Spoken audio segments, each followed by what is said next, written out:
on Truth and Falsity in their Ultramoral Sense, 1873. 1. In some remote corner of the universe, effused into innumerable solar systems, there was once a star, upon which clever animals invented cognition. It was the haughtiest, most mendacious moment in the history of this world, but yet only a moment. After nature had taken breath a while, the star congealed, and the clever animals had to die. Someone might write a fable after this style, and yet he would not have illustrated sufficiently how wretched, shadow-like, transitory, purposeless, and fanciful the human intellect appears in nature. There were eternities during which this intellect did not exist, and when it has once more passed away, there will be nothing to show that it has existed. For this intellect is not concerned with any further mission transcending the sphere of human life. No, it is purely human, and none but its owner and procreator regards it so pathetically as to suppose that the world revolves around it. If, however, we and the gnat could understand each other, we should learn that even the gnat swims through the air with the same pathos, and feels within itself the flying center of the world. Nothing in nature is so bad, or so insignificant, that it will not, at the smallest puff of the force cognition, immediately swell up like a balloon, and just as a mere porter wants to have his admirer, so the very proudest man, the philosopher, imagines he sees from all sides the eyes of the universe telescopically directed upon his actions and thoughts. It is remarkable that this is accomplished by the intellect, which after all has been given to the most unfortunate, the most delicate, the most transient beings only as an expedient, in order to detain them for a moment in existence, from which, without that extra gift, they would have every cause to flee as swiftly as Lessing's sun. That haughtiness, connected with cognition and sensation, spreading blinding fogs before the eyes and over the senses of men, deceives itself, therefore, as to the value of existence, owing to the fact that it bears within itself the most flattering evaluation of cognition. Its most general effect is deception, but even its most particular effects have something of deception in their nature. The intellect, as a means for the preservation of the individual, develops its chief power in dissimulation. For it is by dissimulation that the feebler and less robust individuals preserve themselves, since it has been denied them to fight the battle of existence with horns or the sharp teeth of beasts of prey. In man, this art of dissimulation reaches its acme of perfection. In him, deception, flattery, falsehood and fraud, slander, display, pretentiousness, disguise, cloaking convention, and acting to others and to himself, in short, the continual flattering to and fro around the one flame, vanity. All these things are so much the rule and the law that few things are more incomprehensible than the way in which an honest and pure impulse to truth could have arisen among men. They are deeply immersed in illusions and dream fancies. Their eyes glance only over the surface of things and see, quote, forms, end quote. Their sensation nowhere leads to truth, but contents itself with receiving stimuli and so to say, with playing hide and seek on the back of things. In addition to that, a nightman allows his dreams to lie to him a whole lifetime long, without his moral sense ever trying to prevent them. Whereas men are said to exist who, by the exercise of a strong will, have overcome the habit of snoring. What, indeed, does man know about himself? Oh, that he could but once see himself complete, placed, as it were, in an illuminated glass case. Does not nature keep secret from him most things, even about his body, e.g., the convolutions of the intestines, the quick flow of the blood currents, the intricate vibrations of the fibers, so as to banish and lock him up in proud, delusive knowledge? Nature threw away the key, and woe to the fateful curiosity which might be able for a moment to look out and down through a crevice in the chamber of consciousness, and discover that man, indifferent to his own ignorance, is resting on the pitiless, the greedy, the insatiable, the murderous, and, as it were, hanging in dreams on the back of a tiger. Whence, in the wide world, with this state of affairs arises the impulse to truth. As far as the individual tries to preserve himself against other individuals, in the natural state of things, he uses the intellect in most cases only for dissimulation. Since, however, man, both from necessity and boredom, wants to exist socially and gregariously, he must needs make peace, and at least endeavor to cause the greatest bellum omnium contra omnes to disappear from his world. This first conclusion of peace brings with it a something which looks like the first step towards the attainment of that enigmatical bent for truth. For that which henceforth is to be, quote, truth, end quote, is now fixed. That is to say, a uniformly valid and binding designation of things is invented, and the legislature of language also gives the first laws of truth. Since here, for the first time, originates the contrast between truth and falsity.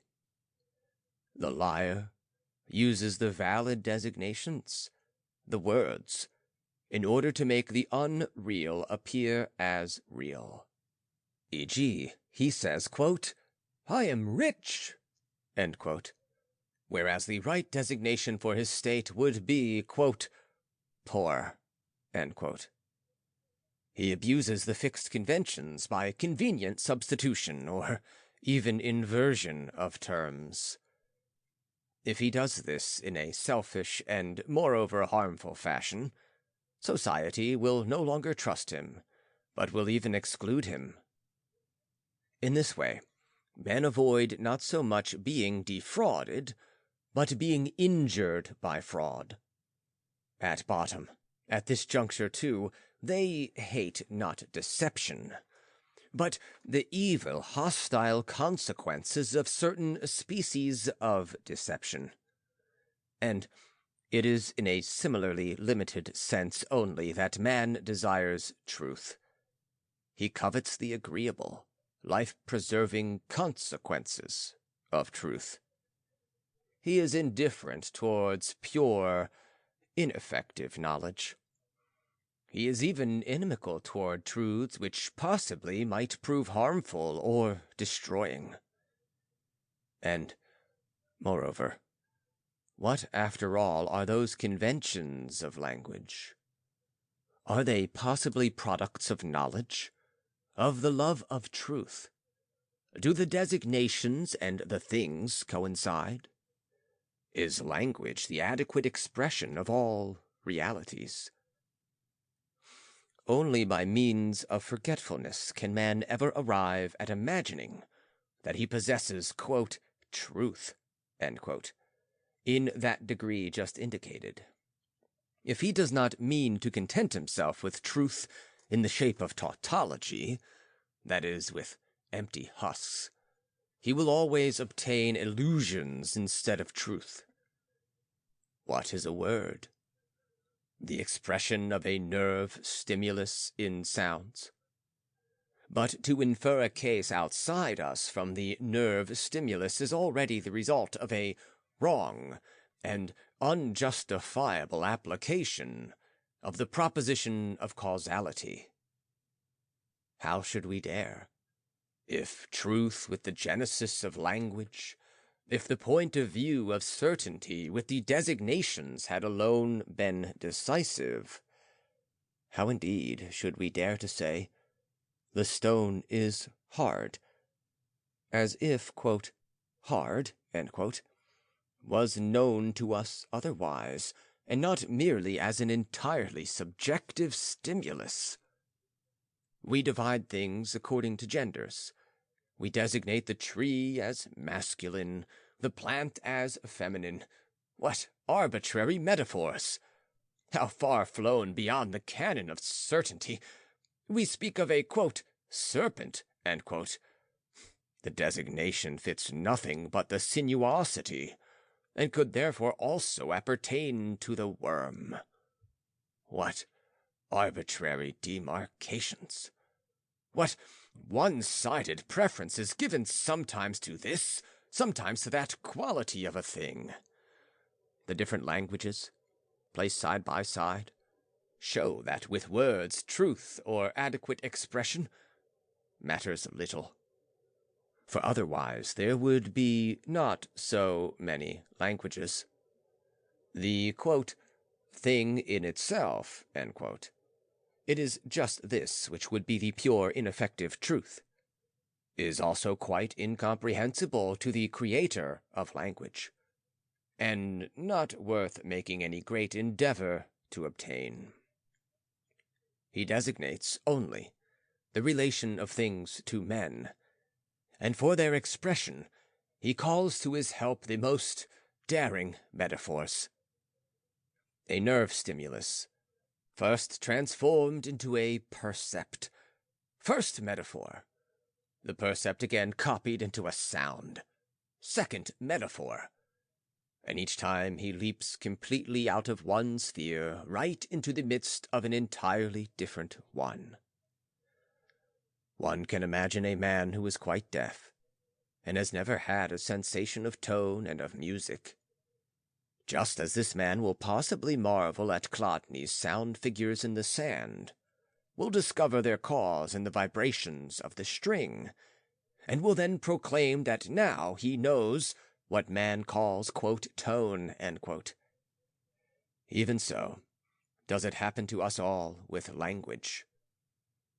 When we talk about trees, colors, snow, and flowers, we believe we know something about the things themselves, and yet we only possess metaphors of the things, and these metaphors do not in the least correspond to the original essentials. Just as the sound shows itself as a sand figure, in the same way the enigmatical X of the thing in itself is seen first as nerve stimulus, then as percept, and finally as sound. At any rate, the genesis of language did not therefore proceed on logical lines, and the whole material in which and with which the man of truth, the investigator, the philosopher works and builds, originates, if not from Nephalacagia, cloudland, at any rate not from the essence of things. Let us especially think about the formation of ideas. Every word becomes at once an idea, not by having, as one might presume, to serve as a reminder for the original experience happening, but once and absolutely individualized, to which experience such word owes its origin. No, but by having simultaneously to fit innumerable, more or less similar, which really means never equal, therefore altogether unequal. Cases. Every idea originates through equating the unequal. As certainly as no one leaf is exactly similar to any other, so certain is it that the idea, quote, leaf, end quote, has been formed through an arbitrary omission of these individual differences, through a forgetting of the differentiating qualities. And this idea now awakens the notion that in nature there is, besides the leaves, a something called the, quote, leaf, end quote. Perhaps a primal form, according to which all leaves were woven, drawn, accurately measured, colored, crinkled, painted, but by unskilled hands, so that no copy had turned out correctly and trustworthy as a true copy of the primal form. We call a man, quote, honest, end quote. We ask, why has he acted so honestly today? Our customary answer runs, quote, on account of his honesty, end quote. The honesty. That means, again, the, quote, leaf, end quote, is the cause of the leaves. We really and truly do not know anything at all about an essential quality, which might be called the honesty. But we do know about numerous individualized and therefore unequal actions, which we equate by omission of the unequal, and now designate as honest actions. Finally, out of them, we formulate a qualitas occulta, with the name, quote, honesty, end quote. The disregarding of the individual and real furnishes us with the idea, as it is likewise also gives us the form, whereas nature knows of no forms and ideas, and therefore knows no species but only NX. To us, inaccessible and indefinable. For our antithesis of individual and species is anthropomorphic too, and does not come from the essence of things, although, on the other hand, we do not dare to say that it does not correspond to it, for that would be a dogmatic assertion, and as such, just as undemonstrable as its contrary. What, therefore, is truth? A mobile army of metaphors, metonymies, anthropomorphisms, in short, a sum of human relations which became poetically and rhetorically intensified, metamorphosed, adorned, and after long usage seems to a nation fixed, canonic, and binding. Truths are illusions, of which one has forgotten that they are illusions. Worn-out metaphors which have become powerless to affect the senses. Coins, which have their obverse effaced, and now are no longer of account as coins, but merely as metal. Still, we do not yet know whence the impulse to truth comes, for up to now we have heard only about the obligation which society imposes in order to exist. To be truthful, that is, to use the usual metaphors, therefore expressed morally, we have heard only about the obligation to lie according to a fixed convention, to lie gregariously in a style binding for all. Now, man, of course, forgets that matters are going thus with him. He therefore lies in that fashion pointed out unconsciously, and according to habits of centuries standing. And by this very unconsciousness, by this very forgetting, he arrives at a sense for truth. Through this feeling of being obliged to designate one thing as, quote, red, end quote, another as, quote, cold, unquote, A third as, quote, dumb, end quote, awakes a moral emotion relating to truth. Out of the antithesis, quote, liar, end quote, whom nobody trusts, whom all exclude, man demonstrates to himself the venerableness, reliability, usefulness of truth. Now, as a, quote, rational, end quote, being, he submits his actions to the sway of abstractions. He no longer suffers himself to be carried away by sudden impressions, by sensations. He first generalizes all these impressions into paler, cooler ideas, in order to attach to them the ship of his life and actions. Everything which makes man stand out in bold relief against the animal depends on this faculty of volatilizing the concrete metaphors into a schema, and therefore resolving a perception into an idea. For within the range of those schemata, a something becomes possible that never could succeed under the first perceptual impressions. To build up a pyramidal order with castes and grades, to create a new world of laws, privileges, suborders, delimitations, which now stands opposite the other perceptual world of first impressions, and assumes the appearance of being the more fixed, general, known, human of the two, and therefore the regulating and imperative one. Whereas every metaphor of perception is individual and without its equal, and therefore knows how to escape all attempts to classify it, the great, quote, edifice of ideas, end quote, shows the rigid regularity of a Roman columbarium, and in logic breathes forth the sternness and coolness which we find in mathematics.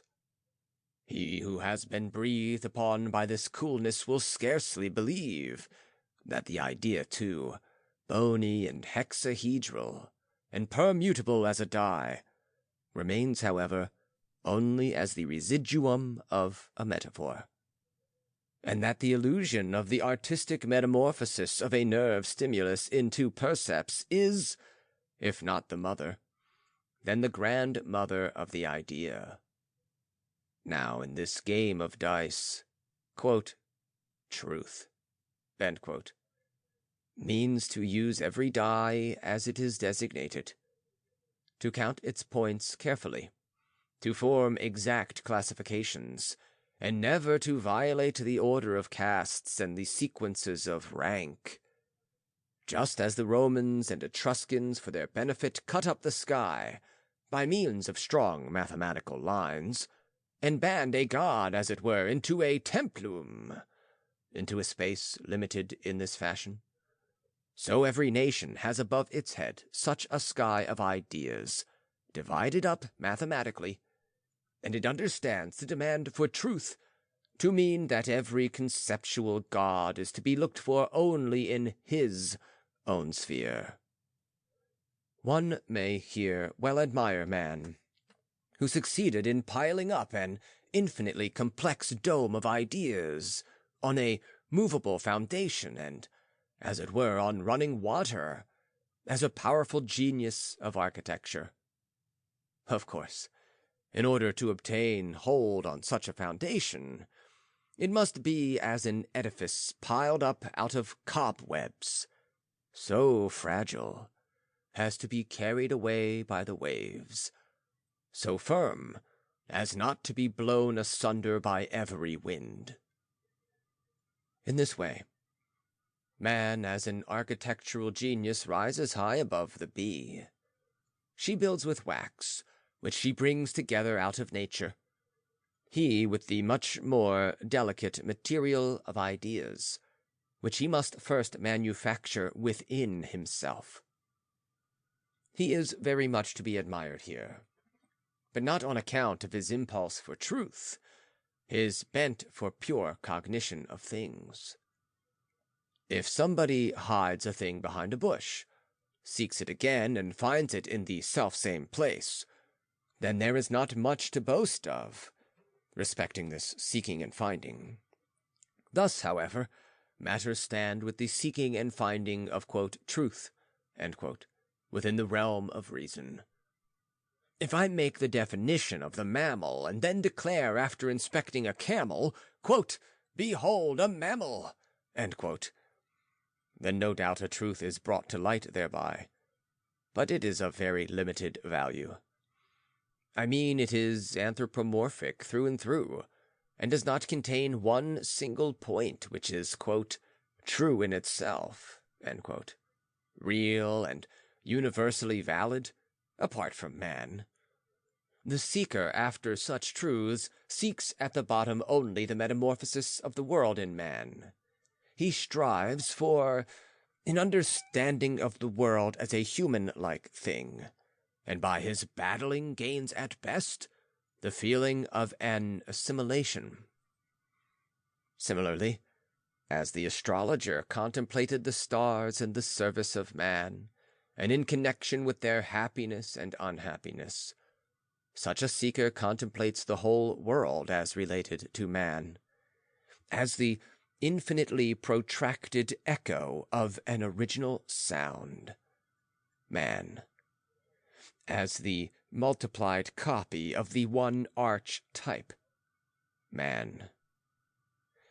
His procedure is to apply man as the measure of all things, whereby he starts from the error of believing that he has these things immediately before him as pure objects. He therefore forgets that the original metaphors of perception are metaphors, and takes them for the things themselves. Only by forgetting that primitive world of metaphors, only by the congelation and coagulation of an original mass of similes and percepts, pouring forth as a fiery liquid out of the primal faculty of human fancy, only by the invincible faith that this sun, this window, this table is a truth in itself.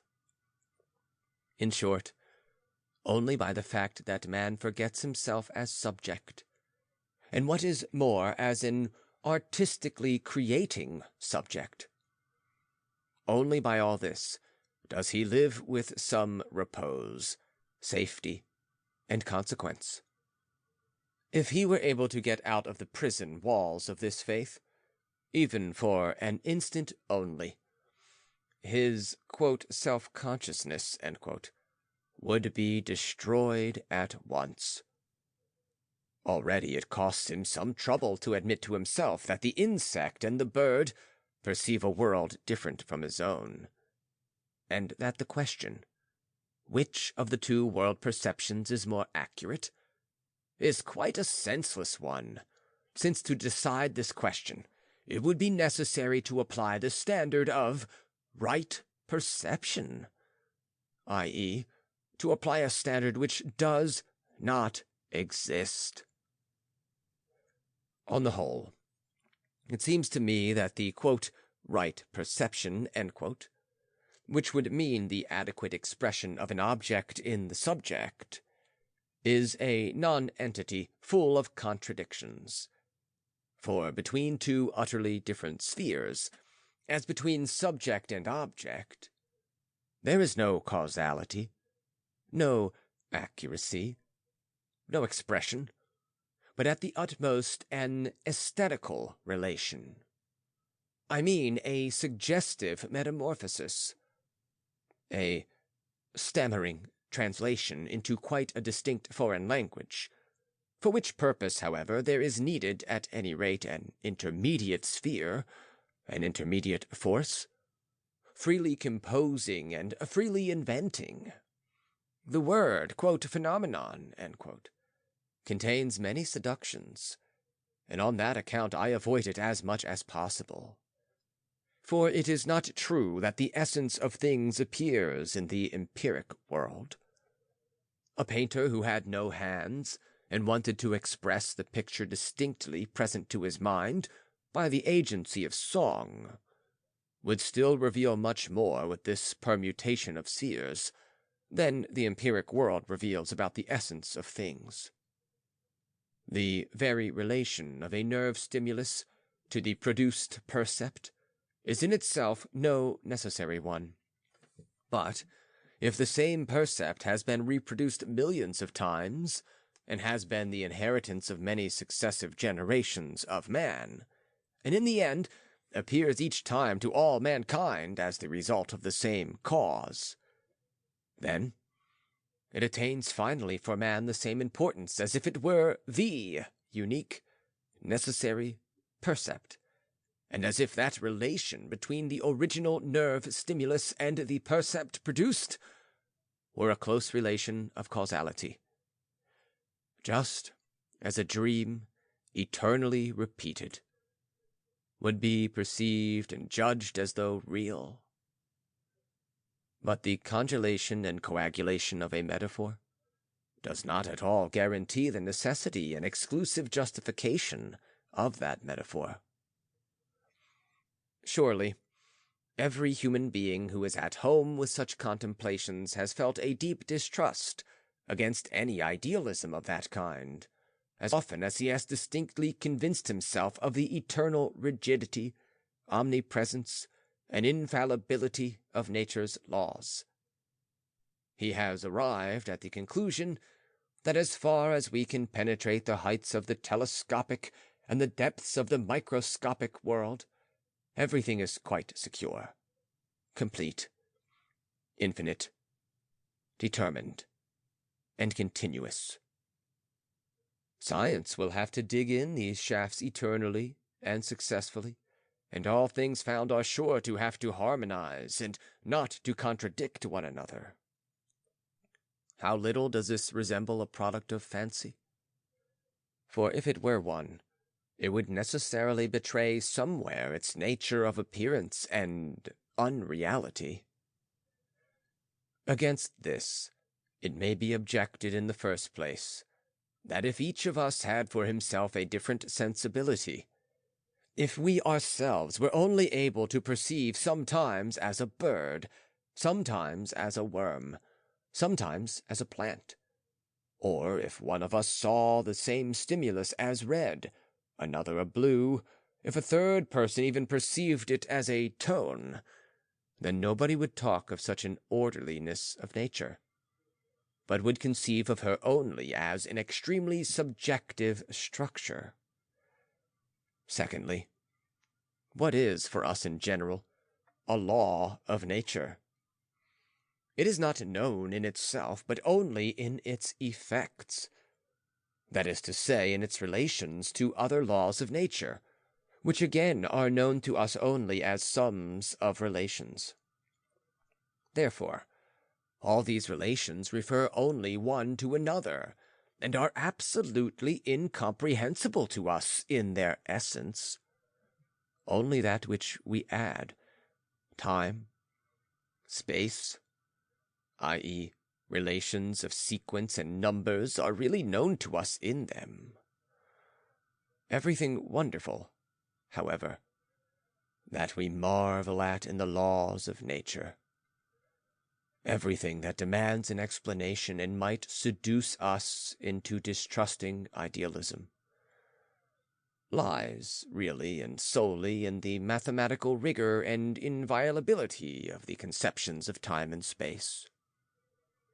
These, however, we produce within ourselves, and throw them forth with that necessity with which the spider spins, since we are compelled to conceive all things under these forms only. Then it is no longer wonderful that in all things we actually conceive none but these forms, for they all must bear within themselves the laws of number, and this very idea of number is the most marvelous in all things. All obedience to law, which impresses us so forcibly in the orbits of stars and in chemical processes, coincides at the bottom with those qualities which we ourselves attach to those things. So that, It is we who thereby make the impression upon ourselves.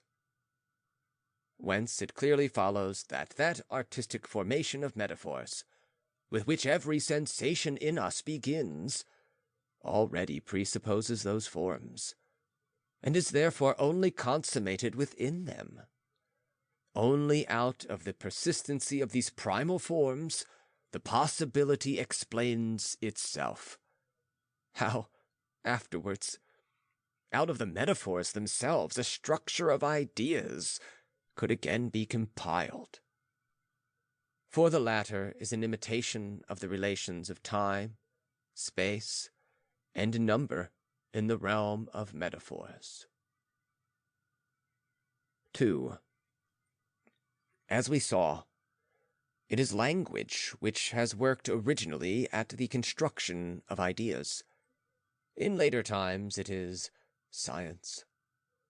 Just as the bee works at the same time at the cells and fills them with honey, thus science works irresistibly at the great columbarium of ideas, the cemetery of perceptions, builds ever newer and higher stories, supports, purifies, renews the old cells, and endeavors above all to fill that gigantic framework, and to arrange within it the whole of the empiric world, i.e., the anthropomorphic world. And as the man of action binds his life to reason and its ideas, in order to avoid being swept away and losing himself, so the seeker after truth builds his hut close to the towering edifice of science in order to collaborate with it and to find protection. And he needs protection, for there are awful powers which continually press upon him, and which hold out against the, quote, truth, end quote, of science truths, fashioned in quite another way, bearing devices of the most heterogeneous character. That impulse toward the formation of metaphors, that fundamental impulse of man which we cannot reason away for one moment, for thereby we should reason away man himself, is in truth not defeated, nor even subdued by the fact that out of its evaporated products, the ideas, a regular and rigid new world has been built as a stronghold for it. This impulse seeks for itself a new realm of action and another riverbed, and finds it in mythos, and more generally in art.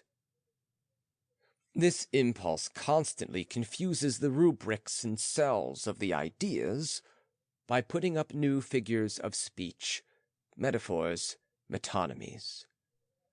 It constantly shows its passionate longing for shaping the existing world of waking man as motley, irregular, inconsequentially incoherent, attractive, and eternally new as the world of dreams is.